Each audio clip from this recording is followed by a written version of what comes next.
하나님께서는 성막에 대해서 설명을 하시는데 굉장히 구체적으로 설명을 하시고 또 입체적으로 하십니다. 특별히 이 제사장 위임식에 대한 말씀을 하시는 것을 보면은 굉장히 입체적입니다. 지성소로부터 시작을 해가지고 성소 그리고 성막들 이렇게 쭉 설명을 하시다가 다시 성막들에서 성소, 지성소 이렇게 또 설명하십니다. 또 다시 역으로 다시 나갑니다. 그러니까 지성소, 성소, 성막들, 성소 이런 식으로 왔다 갔다 하시면서 하나님께서 이렇게 말씀을 하시는 것입니다. 여러분 하나님께서는 우주에서 가장 논리적인 분이십니다. 그렇기 때문에 이것을 그냥 두서없이 왜 이렇게 하실까? 그게 아닙니다. 이렇게 설명하시는 이유가 있다는 것입니다. 왜 이렇게 설명을 하시냐면은 왜 이처럼 성막의 공간을 넘나들면서 왔다 갔다 하시면서 설명을 하시냐면은 그 모든 것이 하나 빠질 것 없이 다 중요하기 때문에 그렇습니다. 중요하기 때문에 이것도 강조하시고 저것도 강조하시고 다시 돌아와서 또 이렇게 이야기하시고 이렇게 하시는 것입니다. 자, 먼저 성막들에 있는 물두멍에 대한 말씀을 오늘 본문에는 이야기를 하십니다. 성막들에는 땅을 상징하는 이 정사각형 모양의 놋재단이 있습니다. 아울러 이제 물두멍은 둥그런 그런 모양을 가지고 있거든요. 이 물두멍은 이 바다를 상징합니다. 물두멍은 성막 기물들 중에서 유일하게 이 규격에 나와 있지 않습니다. 그냥 놋으로 만들라 이렇게만 설명을 하십니다. 물두멍의 재료는 회막문에서 수종드는 여인들이 거울로 사용할 정도로 여러분 거울이 잘 비쳐야 되지 않습니까? 그래서 아주 순도가 높은 놋을 사용해서 거울을 만들었습니다. 자, 이처럼 순도가 높은 놋을 사용해서 물두멍을 만들라라고 하신 것입니다. 그리고 18절과 19절을 보시면은 하나님께서 강조하시는 것이 무엇인지를 알 수가 있습니다. 물두멍에서 손발을 씻으라는 명령을 하시는 것을 보니까 한결같이 정결함을 강조하시는 것, 그것을 우리가 알 수가 있는 것입니다. 왜냐하면 정결함이 없이는 하나님께 나아갈 수가 없기 때문에 하나님께서는 이처럼 강조하시는 것입니다. 제사장들은 이 성소 안에 들어가기 전에 또 제물을 손질한 후에 반드시 손과 발을 씻어야 했습니다. 먼저 해라는 것입니다. 자, 이것은 하나님께서 임재하시는 성막과 또 하나님께 제사 드리는 것, 이것을 귀히 여기고 또 마음가짐을 다잡기 위한 방법이었을 것입니다. 이것이 바로 무엇이냐? 손발을 아주 깨끗하게 씻는 것입니다. 그리고 여러분, 앞서 손발을 씻는 것은 마음을 새롭게 하는 효과를 가져다 줬을 것입니다. 신앙생활을 오래 하다 보면 예배를 드리는 것, 그리고 봉사를 하는 것이 익숙해집니다. 익숙해지는 것에 대한 장점이 있지요. 비교적 적은 힘을 들이고서도 또 효율적으로 할 수 있는 것, 그것이 바로 익숙한 것에 대한 장점인 것입니다. 그런데 너무 익숙해진 나머지 마음을 담지 않고 그냥 습관적으로 자동적으로 하는 그런 단점이 있다는 것입니다. 자, 이는 항상 틀에 박힌 일정한 방식을 고집하거나 태도를 취하는 그런 안 좋은 결과를 만들 수가 있다는 것입니다. 자, 제사장들이 성소에 들어가기 전에 손발을 씻으면서 자신을 정결하게 하듯이 예배를 드리거나 맡겨진 직분을 감당할 때 하나님 앞에서 자신을 돌아보는 태도가 필요한 것입니다. 마치 제사를 드리기 전에 또 성소에 들어가기 전에 손발을 항상 씻는 것처럼 말입니다. 자, 그렇게 할 때 마치 물두멍에서 손발을 씻을 때 깨끗해지는 것과 같이 우리의 영혼이 깨끗해지고 또 이를 통해서 하나님의 마음이 어떠하신지를 깨닫는 가운데서 예배를 드리고 또 봉사할 수가 있는 것입니다. 그냥 생각 없이 막 하는 것이 아니라 습관적으로 항상 하나님의 뜻을 추구할 수가 있다는 그런 말씀입니다. 자, 항상 하나님 앞에서 마음을 먼저 새롭게 하시는 그런 저와 여러분 되시기를 간절히 축원합니다. 그리고 22절에서 33절까지의 말씀은 관유에 관한 설명입니다. 하나님께서는 모세에게 특별한 향기름을 만들라고 하셨습니다.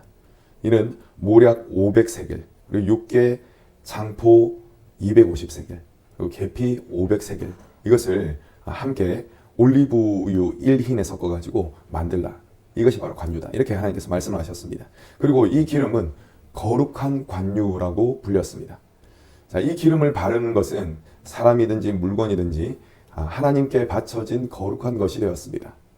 제사장은 기름 부음을 받고 하나님께 바쳐진 자로 선포되었습니다. 그리고 이 성막 안에 기물들 있지 않습니까? 이 법궤로부터 모든 기물들, 이런 기물들이 진설병상, 등잔대, 분향단, 제단, 물두멍 이런 것들 그냥 쓰이는 것이 아니라 먼저 기름을 발라가지고 거룩하게 만든 다음에 그 다음에 사용이 되었던 것입니다. 자, 이 관유는 오직 성소를 위해서만 만들어져야만 했습니다. 만약 다른 목적으로 만들어서 사용하면 그 사람은 공동체에서 끊어질 것이다. 하나님께서는 이렇게 말씀을 하셨습니다. 여기서 중요한 것은 하나님의 말씀에 따르는 것입니다. 이 관유를 자기 개인적인 목적으로 만들면 공동체에서 어떻게 된다고 했습니까? 끊어진다라고 했습니다. 자, 이것은 뭐 단순히 죽임을 당한다 이런 뜻이 아니라 하나님과 이스라엘 백성들의 이 관계가 생겼죠. 하나님의 소유가 되는 그런 새로운 관계가 생겼습니다. 하나님의 이 제사를 올려드리는 제사장 나라가 되는 새로운 관계가 생겼습니다. 그런데 하나님의 뜻이 아니라 자신의 뜻에 따라서 이것을 만들게 되면은 이 하나님과의 관계가 끊어지는 사람이 된다는 것입니다.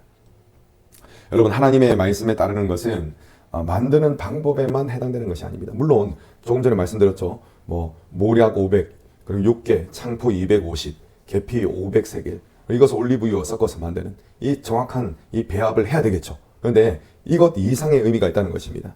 하나님께서 만들라고 하신 그 목적까지 따를 때 그것이 바로 하나님의 말씀대로 행하는 것입니다. 거룩한 관유는 하나님의 말씀에 따라 하나님이 정하신 성막이라는 테두리 안에서만 사용해야만 했습니다. 개인의 취향에 따라 관유의 향과 촉감을 좋아할 수 있겠죠. 그런데 이것을 자신이 즐기기 위해서 만드는 것은 그것은 사적인 것을 목적으로 만드는 것이기 때문에 철저하게 금하셨던 것입니다. 자, 이것은 성도의 삶이 어떠해야 하는지를 보여줍니다. 여러분, 성도는 개인의 만족을, 개인의 이익을 추구하는 그러한 자가 아닙니다. 성도는 어떠한 자입니까? 오직 하나님의 말씀과 성령의 인도하심을 쫓아 살아가는 자가 바로 성도인 것입니다. 그리고 그러한 성도가 하나님의 마음을 시원하게 만들어 드리는 존재라는 것입니다. 이처럼 주님의 마음을 흡족하게 해드리는 저희 여러분 되시기를 간절히 축원합니다. 자, 마지막으로 거룩한 향에 대해서 말씀을 드리겠습니다. 하나님께서는 성소 안에 있는 분향단, 다시 말해서 이 분향단이 무엇이라고 불렸다고 했습니까? 밖에 있는 이 제물을 태워드리는 것은 노수로 둘러쌌죠. 그래서 노제단 이렇게 불렀습니다. 그리고 성소 안에 있는 이 분향단은 금으로 쌌습니다. 그렇기 때문에 금제단이라고 불렀습니다.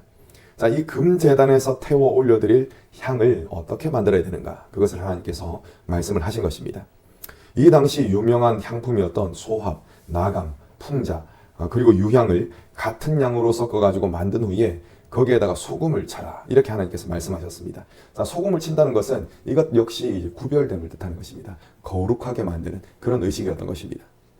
자, 36절을 보시면은 이렇게 만든 향의 일부분을 곱게 찧어가지고 회막 안 증거궤 앞에 두라라고 했습니다. 여러분, 제가 잠깐 여기서 설명해 드리겠습니다. 이 회막 안이라는 것은 무엇이냐면은 제가 몇 번 이렇게 손짓으로 막 이렇게 설명을 해드렸죠. 이건 성막이 이렇게 있습니다. 성막. 그러니까 여기 회막 문이, 첫 번째 문이 있죠. 들어가면은 성막들이 있습니다. 예, 쫙 들어오면 성막들이 있고, 그 다음에 여기에 노제단이 있죠. 노제단 다음에 오늘 처음에 말씀드렸던 물두멍이 있습니다. 동그란 물두멍. 그 다음에 두 번째 문이 있습니다. 이 또 네모난 직사각 형태의 그런 성막이 있거든요. 성소가 있습니다. 근데 이 물두멍에서 문을 열고 들어가면은 뭐가 있냐면은 이 우측에, 이 위쪽에 진설병상이 있고, 이 밑에 등잔대가 있습니다.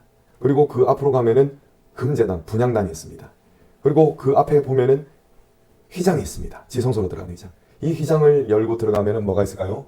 법궤가 있다는 것입니다. 자, 회막 문 앞에 방금 말씀드린 회막 문 앞에 두라는 것은 무엇이냐면은 분향단에 두라는 겁니다. 그러니까 한마디로 분향단 위에다가 이 향을 이렇게 곱게 찧어가지고 그 위에다 두라, 이걸 갖다가 이렇게 설명을 하신 겁니다.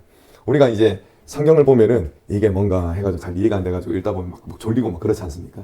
제가 조금 입체적으로 설명했는데 잘 됐는지 모르겠네요. 한마디로 분향단 위에 이 향을 두라는 것입니다. 여러분, 여기에는 이 거룩한 향에는 유향이 포함되어 있습니다. 유향이 포함되어 있기 때문에 불을 탁 이렇게 태우면 잘 타거든요. 그리고 불을 태우면은 이 연기가 막 이렇게 발생을 하게 되었습니다. 그 향기가 멀리까지 또 퍼져나가게 되었을 것입니다. 여러분, 어제 함께 살펴봤던 바와 같이 이 향의 연기는 무엇을 위한 그런 연기였습니까? 하나님의 임재를 위한, 하나님께서 함께 하실 때 모든 사람의 죄가 그냥 적나라하게 싹 드러나는 것이거든요. 그러면은 사람이 살 수가 없습니다. 그러니까 하나님께서 인간들과 만나시기 위해서 여러 가지 장치를 만들어 놓으셨는데 이것이 그 장치 중에 하나였다는 것입니다. 하나님께서 임재하실 때 그때 연기가 가득해지는 것은 하나님은 의도적으로 너희들의 죄를 내가 안 보겠다 라고 하시는 것입니다. 가려주는 것입니다. 이런 것을 우리는 또 이러한 하나님 사랑을 알 수가 있는 것이죠.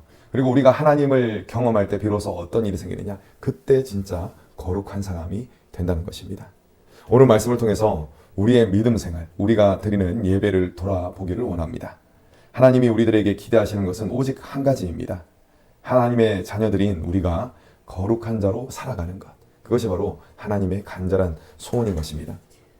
여러분, 우리는 거룩한 자로 살아갈 수가 있습니다. 흠과 티가 있지만, 연약하지만 그럼에도 불구하고 거룩한 자로 살아갈 수가 있다는 것입니다. 왜냐하면 그리스도께서 우리들을 위해서 피 흘려 죽으시고 또 부활 승천하셨기 때문이며, 그 주님이 우리를 위해서 끊임없이 중보하시기 때문에 그렇습니다.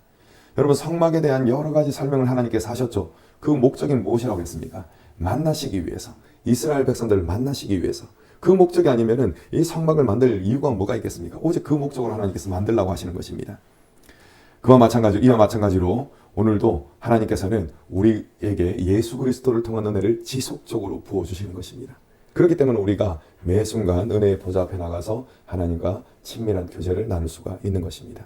여러분, 이처럼 예수 그리스도의 공로를 통해서 우리가 거룩한 자로 살아갈 수 있다는 사실을 굳게 믿으시고 성령님을 마음에 모시며 또 거룩한 삶을 살아가시는 저와 여러분 되시기를 간절히 축원합니다.